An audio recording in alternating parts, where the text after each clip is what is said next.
গরিব মানুষের আবাস যোজনা এবং 100 দিনের টাকা পাওয়ার দাবিতে কেন্দ্রীয় সরকারের বিরুদ্ধে মোটর বাইক র্যালির মাধ্যমে এক প্রতিবাদ মিছিলের আয়োজন করে মালদা জেলা তৃণমূল নেতৃত্ব। এই প্রতিবাদ মিছিল গত 27শে জানুয়ারি শুরু হয়। আজ অর্থাৎ সোমবার বিকেলে প্রতিবাদ মিছিলের বাইক র্যালি শাহপুরের সেতু মোড়ে এসে সমাপ্ত হয়।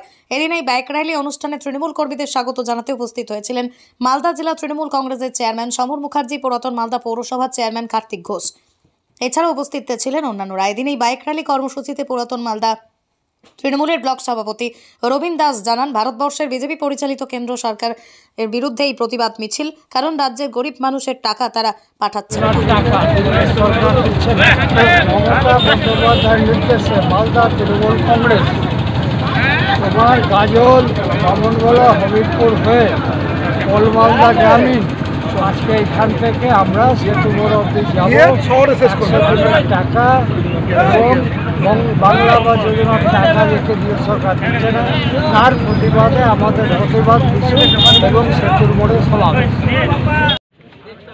2014 সালে যখন নরেন্দ্র মোদী ক্ষমতায় আসে, তখন আমাদের সাধারণ মানুষের প্রতি প্রতিশ্রুতি দিয়েছিল যে প্রত্যেকটা মানুষের অ্যাকাউন্টে 15 লক্ষ টাকা করে ঢুকবে, বিদেশ থেকে কালাধান নিয়ে আসবে এবং দ্রব্যমূল্য নিয়ন্ত্রণ করবে, বছরে 2 কোটি বেকার ছেলেদের চাকরি দিবে এবং আমাদের রাজ্যের শ্রমজীবী মানুষ, গরিব মানুষের 100 দিনের কাজের টাকা আটকে রেখেছে। তার প্রতিবাদে মালদা জেলা তৃণমূল কংগ্রেস কমিটির উদ্যোগে গোটা জেলাব্যাপী 27 তারিখ থেকে আজকে 29 তারিখ পর্যন্ত একটা বাইক র্যালি চলছে বুথ থেকে জেলা।